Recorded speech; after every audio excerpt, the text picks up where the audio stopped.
Tim 8 sebenarnya kita goyangannya ada dua pengertian. Satu, awal-awal jumlahnya 8 orang, wakil dari masing-masing partai plus wakil dari Pak Anies. Tapi sekarang kita plesetkan dengan tim untuk menyiapkan presiden ke-8. Optimis. Jadi tim 8 ini adalah wakil dari masing-masing partai dan wakil dari Pak Anies untuk menjadi penghubung lah, diskusi apa-apa yang menjadi bahan untuk dibahas di koalisi gitu ya, termasuk dulu platform. Dulu kita kenal 4P ya, mulai platform, program itu, kemudian pasangan, presiden wakil presiden, kemudian bagaimana pemenangan, sampai pada urusan portfolio. Itu kita bahas sejak awal, sejak lama, dan kami semua menikmati proses ini karena kebetulan chemistry berdelapan ini nyambung. Jadi ya sebetulnya kan proses begini memang pasti ada dinamika naik turun ya. Kita nggak boleh mengatakan ini terberat karena barangkali ke depan juga ada hal yang lebih menantang lagi. Tapi kita lihatnya sebagai satu peristiwa yang normal saja karena sepanjang katakanlah tahun ini saya fokus pada urusan ini. Ya banyak peristiwa-peristiwa seperti itu. Jadi dicoba ditarik, dicoba diajakin, dicoba menarik juga segala macam. Nah mungkin kemarin karena peristiwanya sangat mendadak gitu ya, istilahnya itu nikung tajam dengan kecepatan tinggi, jadi bikin sejumlah pihak agak shock. Ya bahkan boleh dibilang Pak Anies sendiri ya shock juga gitu karena preparasi kita kan tidak menuju ke sana. Kalau saya boleh sharing beberapa setting beberapa angle. Satu, terhadap calon pasangan sebetulnya kita sudah mengeksplor bagian dari 4P itu kan sejak awal, dan Caimin salah satu yang dalam penjajakan juga. Itu satu. Yang kedua, di dalam tim 8 sendiri sudah sampai pada tahap di mana masing-masing pihak melihat memang ada gap antara yang digendaki oleh satu pihak dengan pihak lain. Misalnya yang paling nyata itu dalam urusan bakal cawapres, Pak Anies menjalankan mandat, sudah menunjuk, sudah memilih atau mengusulkan Mas Ahaye lah, dan itu sudah diketahui oleh semua orang. Apalagi sekarang sudah muncul di media. Oh itu yang tulis surat. Itu bagian dari proses lah. Tapi sebetulnya komunikasi sudah lebih lama dari itu, sejak bulan Juni gitu, sejak sebelum naik haji. Kemudian sudah sampai pada tahap di mana semua pihak merasa ya sudah, kalau memang ini nggak bisa dipaksakan, dan Pak Anies tidak bisa memaksakan juga karena dia adalah orang yang diundang oleh partai, diberi mandat memilih orang, sudah dikerjakan. Nah pilihan itu ternyata belum disepakati secara penuh oleh para pihak. Jadi ya sudah, kalau demikian masing-masing boleh punya hak dong melihat opsi-opsi. Bahkan sehari sebelum itu saya bertemu dengan seluruh pihak yang ingin menyampaikan pesan itu. Kita sekarang barangkali sudah bisa mengatakan masing-masing punya kepentingan subjektif yang pada tahap ini belum bisa direkonsiliasikan. Jadi karena itu boleh masing-masing pihak memikirkan opsi lain gitu. Nah, barangkali ini dugaan saya, Pak Surya punya ya jam terbang segala macam sehingga ketemulah satu tikungan tajam tadi, dan kami sendiri semua tidak tahu bahwa ternyata ada proses itu. Mendengarlah semua terus bicara dengan banyak pihak. Jadi malam itu pertemuan dengan Pak Sudirman dengan Pak Surya Paloh itu tanggal berapa? Senin malam, hari Selasa. Selasa, berarti tanggal 29 ya? Iya, Selasa siang. Oh siang. Saya sempat makan siang juga di sana. Yang Anies dipanggil itu? Baru Mas Anies atau? Enggak, saya datang sendiri karena memang membawa pesan tadi kan, sama memastikan soal apakah mungkin deklarasi dilakukan dalam waktu cepat, dan jawab Mas Surya nggak mungkin. Saya harus mengatakan saya tidak siap gitu, dan saya minta izin supaya saya akan sampaikan ini kepada teman-teman bahwa ada. Bahkan sempat saya tanya kepada beliau, apakah dengan demikian Bang, ketidaksiapan itu karena masih membuka opsi lain?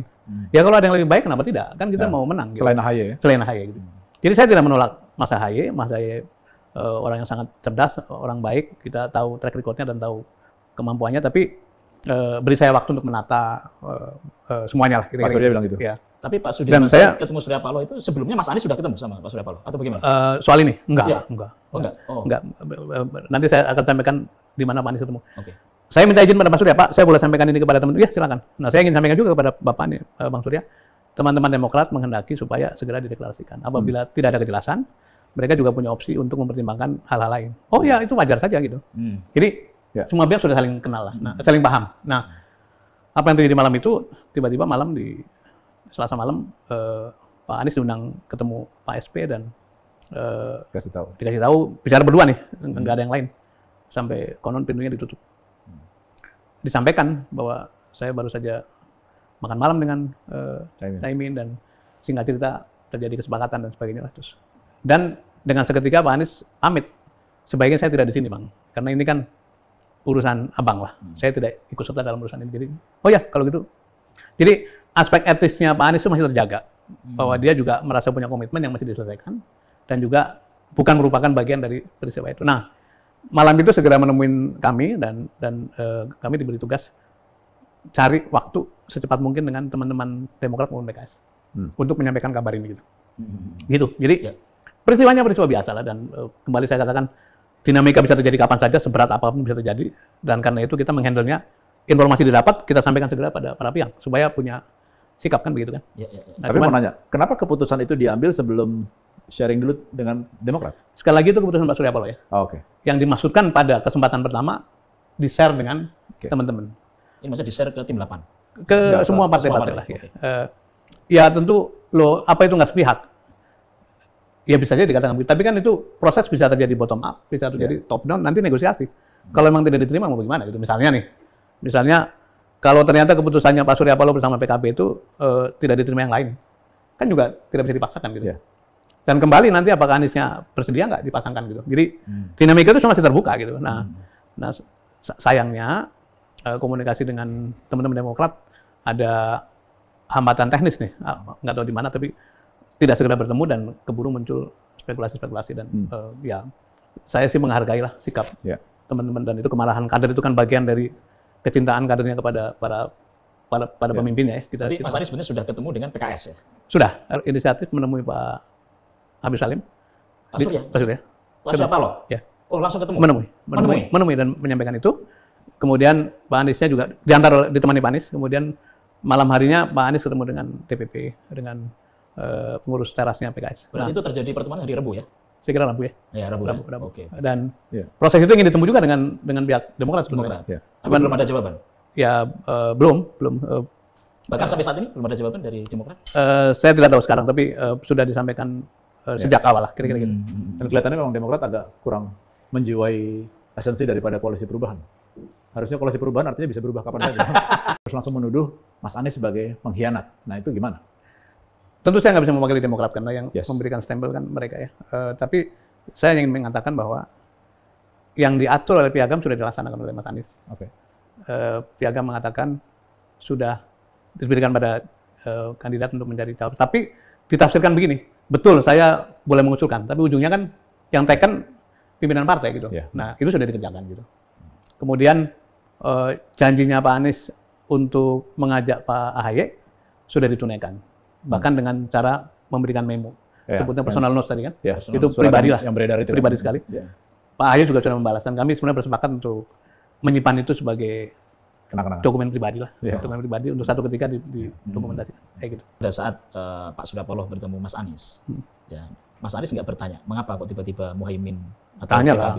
Tanya mengapa, kemudian bukankah ada soal ini dijawab. Dan tapi Pak Anies tidak hendak memperpanjang diskusi itu karena merasa itu domainnya Pak Surya lah gitu. Jadi beliau sekedar ingin menanyakan beberapa hal mendasar lah. Yang kira-kira kalau ini diteruskan, kira-kira secara segala aspek itu aman apa enggak gitu.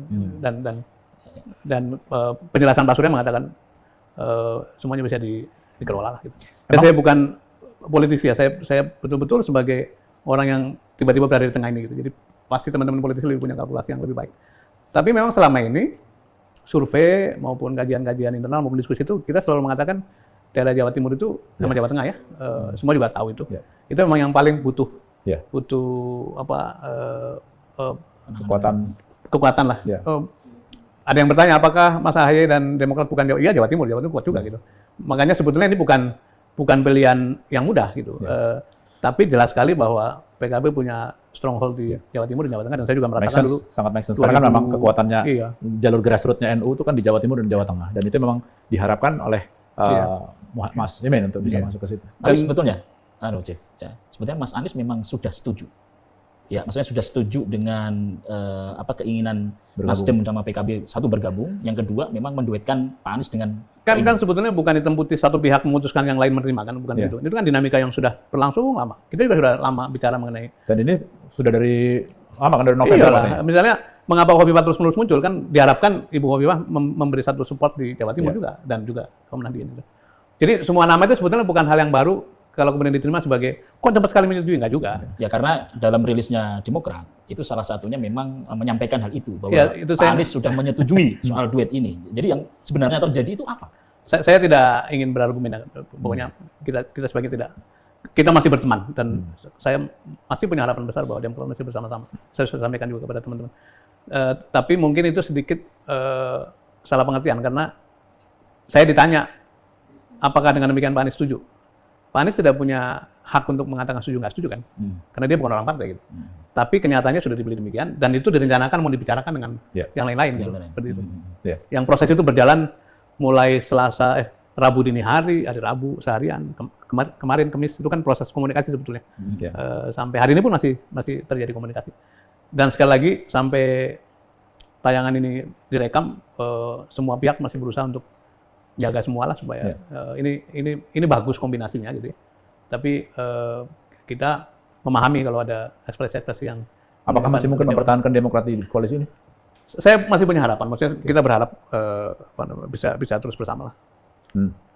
Terus terkait katanya besok ada rencana untuk deklarasi, apa betul? Saya tidak tahu karena saya tidak berhubungan sama teman-teman PKB kan. Saya hanya berhubungan dengan tim 8 atau 3 partai ini.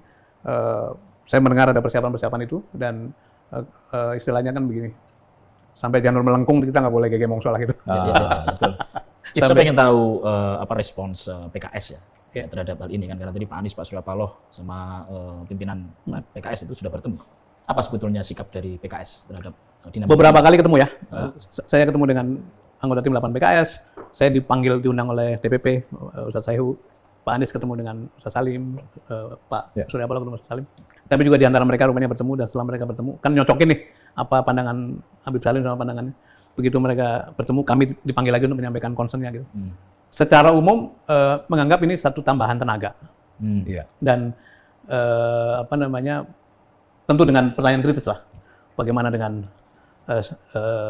status Caimin, bagaimana dengan Demokrat sikapnya, bagaimana itu PKS sangat toleran, sangat solider untuk terus-menerus menanyakan bagaimana sikap Demokrat terhadap ini semua gitu.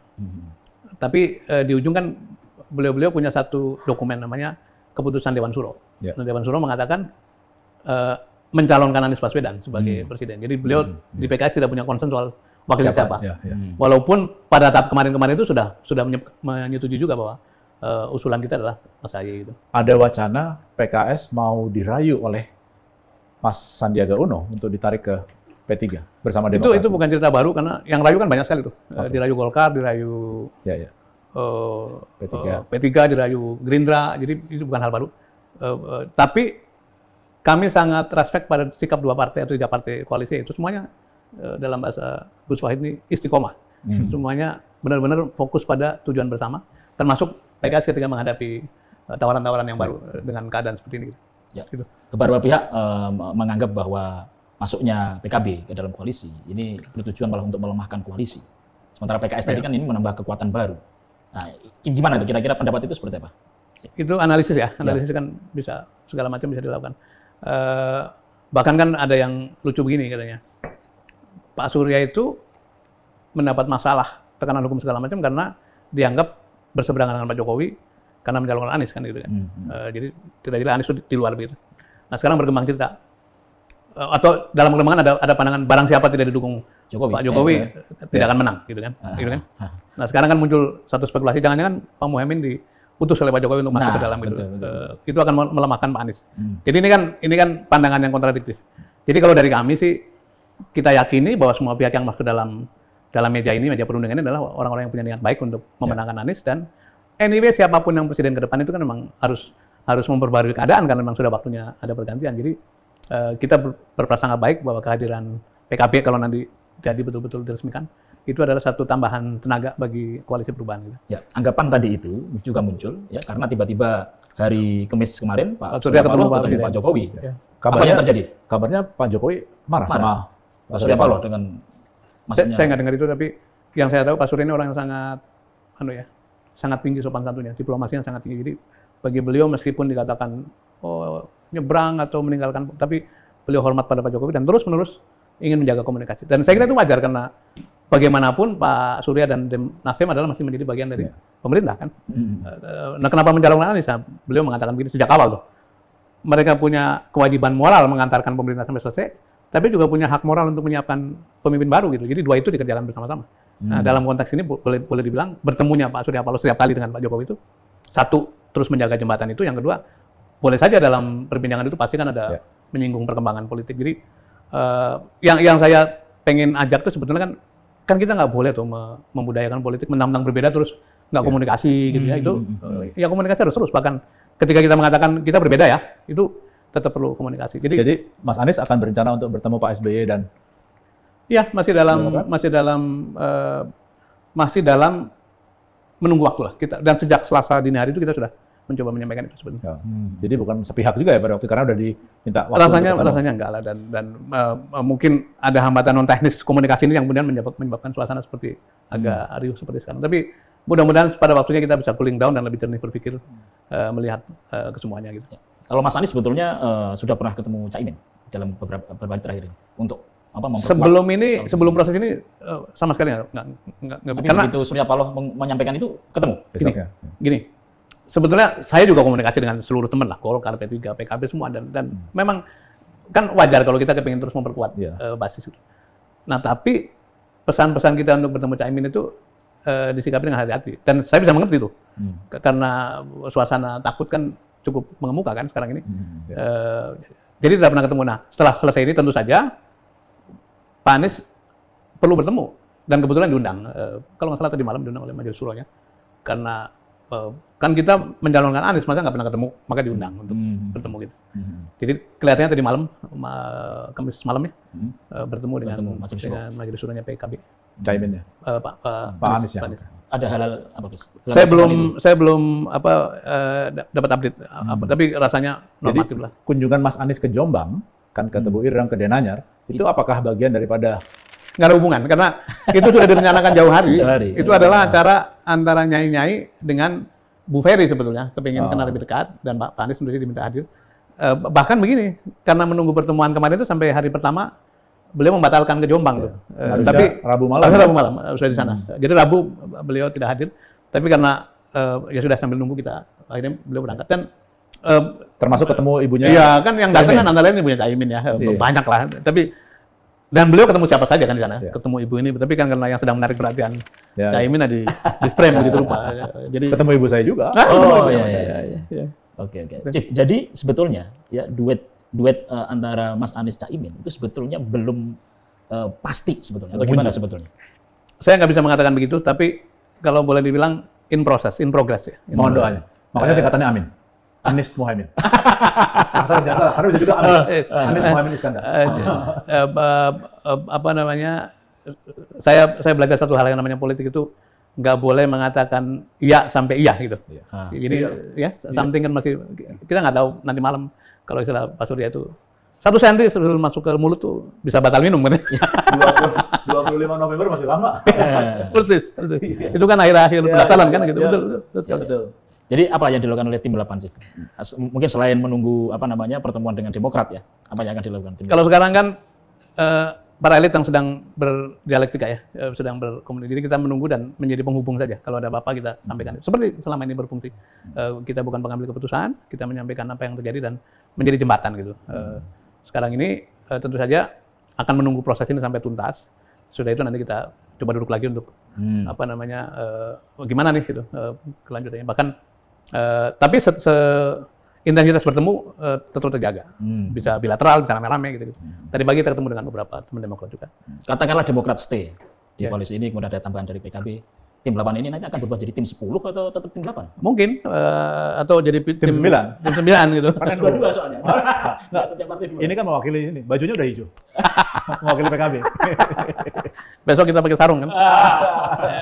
Jadi sebetulnya kita sudah dalam tahap mengkonversi tim 8 menjadi embrio dari tim pemenangan. Dengan jumlah orang pasti ditambah gitu. Ini banyak yang kepingin tahu sebenarnya apa yang terjadi. Jadi mereka 3 hal. Kok bisa tiba-tiba ada belok bajainya Caimin? Yang kedua adalah masalah pengkhianat tadi, dan masalah surat ini yang paling viral kan sebenarnya. Ini gimana? Dan suratnya tulis tangan. Tulis tangan lagi. Nggak ada tanggal tuh ya. Sebetulnya kalau boleh dibilang surat itu diperlukan, boleh nggak juga nggak, karena nggak juga nggak apa-apa. Karena sebetulnya kan trust itu dibangun dari komunikasi lisan dan sudah tersampaikan gitu. Tapi seperti ada kebutuhan untuk mendokumentasikan proses. Karena itu diputuskan, ya kita termasuk ikut diskusi lah. Jadi personal notes-nya Pak Anies kepada Pak Ahy, itu kan sangat personal. Kemudian Mas Ahy juga membalas dengan catatan surat pribadi juga gitu. Pakai tulisan tangan juga? Pakai tulisan tangan juga. Apakah sengaja, kalau dilihat tanggal tidak ada, karena nanti kepingin setelah rapi, kita akan susun kronologis yang baik. Gitu ya. Karena kan ya menurut saya itu tradisi yang baik. Ada satu kembali membuat negarawan itu membiasakan menulis. Politik sentimental. Jadi nggak ada yang luar biasa dan itu hanya mengukuhkan apa yang sudah disampaikan oleh Pak Anies.